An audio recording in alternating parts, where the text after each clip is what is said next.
Assalomu alaykum. Bismillah, valhamdulillah, vassalatu vassalamu ala rasulillah. Ushbu voqeani Shayx Muhammad As-Saviy hikoya qilgan. Shayx Muhammad As-Saviy Saudiya Arabistonidagi taniqli shayx, mashhur shaxs, imom va da'vatchi. U bu voqeaga boshidan oxirigacha o'zi guvoh bo'lgan.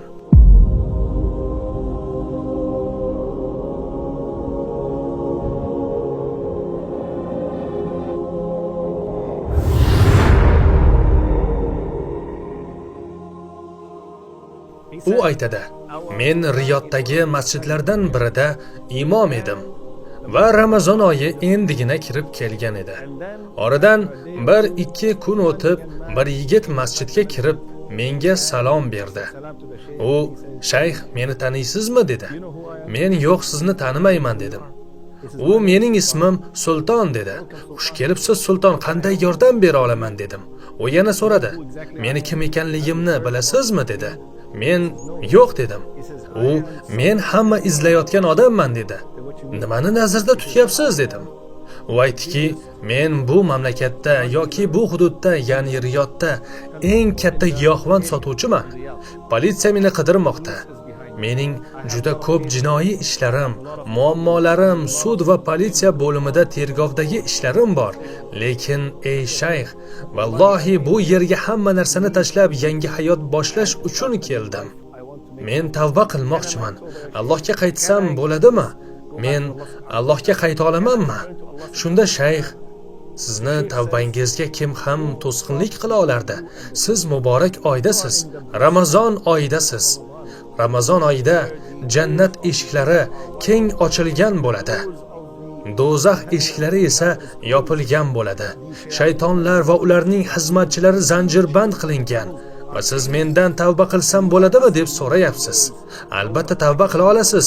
Albatta Allohga qaytishingiz mumkin" dedim. Shunday qilib o'sha paytdan boshlab Sulton masjidda qoladigan bo'ldi.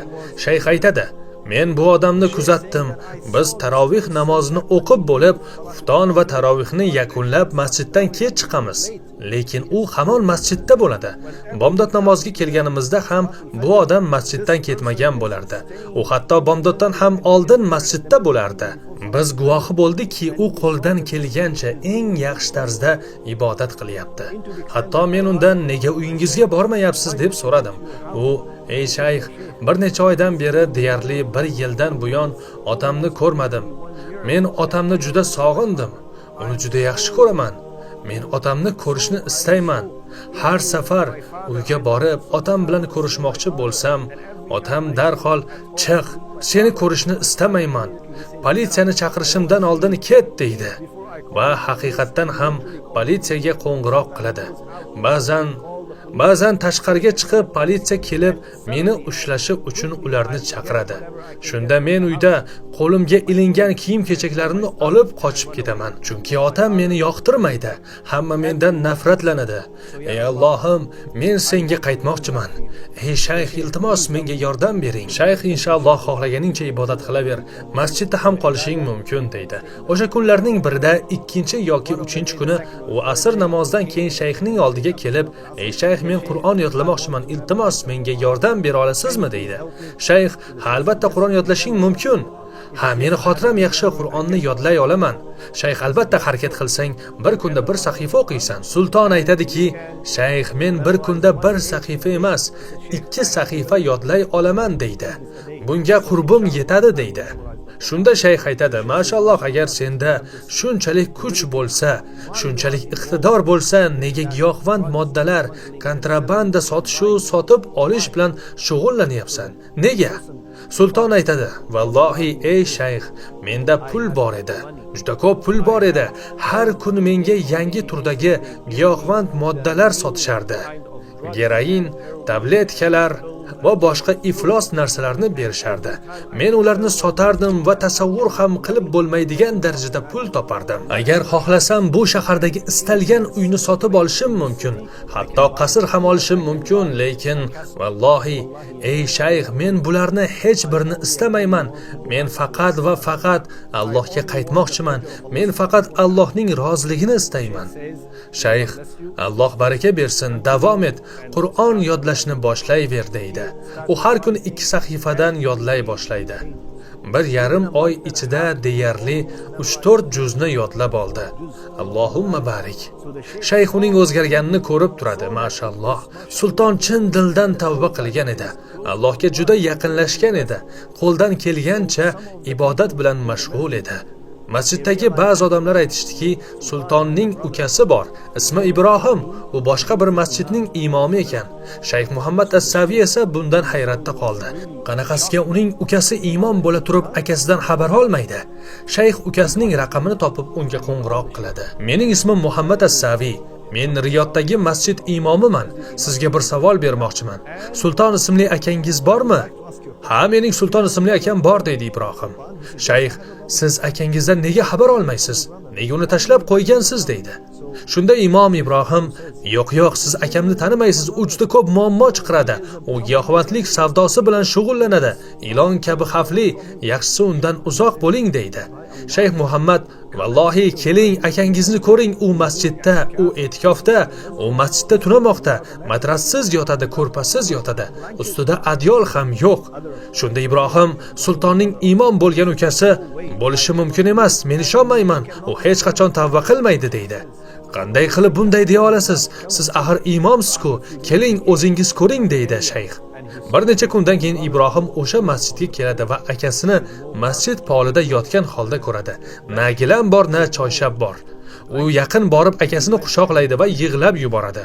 U, "Yuring, men bilan birga yashang", deydi. Shu tariqa Ibrohim uni bir necha hafta uyga olib ketadi. Endi sulton ukasi Ibrohim bilan birga yashardi. Ibrohim esa imom edi.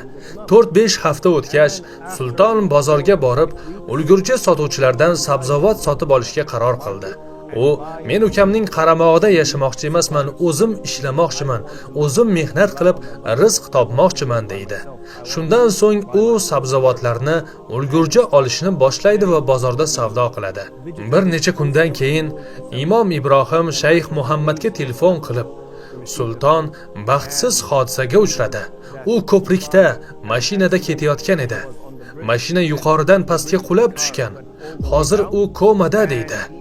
Shunda Shayx Muhammad bir nechta do'stlari bilan tezda kasalxonaga boradi. U sultonni ziyorat qilmoqchi edi, lekin shifokor, "Yo'q, siz kirishingiz mumkin emas, u reanimatsiyada. Holati juda og'ir, uning boshi singan, bel umurtqasi singan, umurtqa pog'onasi butunlay shikastlangan, tanasida deyarli sog' joyi qolmagan", deydi. Shundan so'ng ular har kuni sultonni ko'rgani borib turishadi. Bir necha kundan keyin sultonni boshqa xonaga olishadi. Endi uni ko'rishga ruxsat berildi. Shayx kirib, uni qo'lini tutadi. Sulton eshita olmasdi, gapira olmasdi, hech qanday harakat qila olmasdi. Shayx esa uni qo'lini ushlagan holda Qur'on tilovat qilardi. Biroz vaqt o'tgach, sulton faqat ko'zlarini harakatlantira oladigan va eshita oladigan holatga keldi. Shayx, "Sulton, senga nima bo'ldi? Masjid seni sog'inmoqda, Qur'on seni sog'inmoqda, sen o'tiradigan joy seni sog'inmoqda, sen yotadigan joy seni sog'inmoqda." Bu so'zlar sultonga tasalli berish uchun aytilgan edi. Shunda sulton yotgan joyda ko'z yoshlarini to'kib yubordi.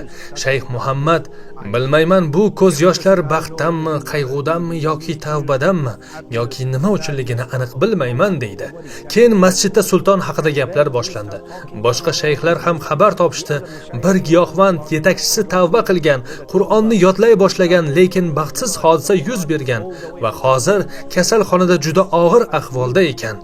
Shayx Muhammad aytishicha, har bir masjidda turli joylarda har bir imom u haqida xutbalar qila boshladi. Bir kun Shayx Muhammad masjiddan chiqayotgan edi va u ko'rdiki, sultonning sobiq do'stlari bo'lgan bir guruh giyohvandlik bilan shug'ullanuvchilar uning oldiga kelishdi. Ular Shayx Muhammadga, "Bizni sultonni taniysizmi?" deyishdi. "Ha, taniyman", dedi shayx. Ular, "Aniq bizni sultonmi? Bizning do'stimiz aniq o'sha sultonmi? U tavba qildimi? Bunga ishonish qiyin axir."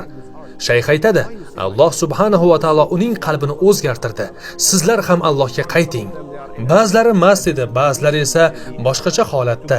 Giyohvand modda qabul qilgandir ehtimol, lekin ularni sulton bilan bo'lgan holat hayratga solardi. Bir necha kundan keyin sultonning onasi uni ziyorat qilishga keldi. Kasalxonada boshqa odamlar ham bor edi. Shunda sulton onasiga aytdiki, "Onajon, men ko'rayotgan narsalarni ko'ryapsizmi?" deydi. Onasi, "Yo'q, men ko'rmayapman" deydi. Sulton, "Iltimos onajon, meni g'usul qilishimga yordam bering. Men g'usul qilmoqchiman. Iltimos g'usul qilishimga yordam bering" deydi. Chunki u butunlay shikastlangan, falaj, hech narsa qila olmaydi, lekin g'usul qilishni xohlayapti. "Onajon, iltimos g'usul qilishimga yordam bering, men g'usul qilmoqchiman" deb takrorlayveradi. Shunda onasi nam matoni olib yuzini, qo'lini va tanasining boshqa qismlarini artib unga yordam beradi. Shundan keyin u ashhadu an la ilaha illalloh deya vafot etadi. Allohu akbar. Tasavvur qiling, u la ilaha illalloh deb vafot etdi. U ilgari giyohvandlik sotgan, eng yomon ishlarni qilgan, harom narsalarni sotib olgan va boshqa odamlarni xulqini buzgan bo'lsa-da, Allohga qaytganda Alloh uni qabul qildi. U xonada boshqalar ko'rmaydigan narsalarni unga ko'rsatdi.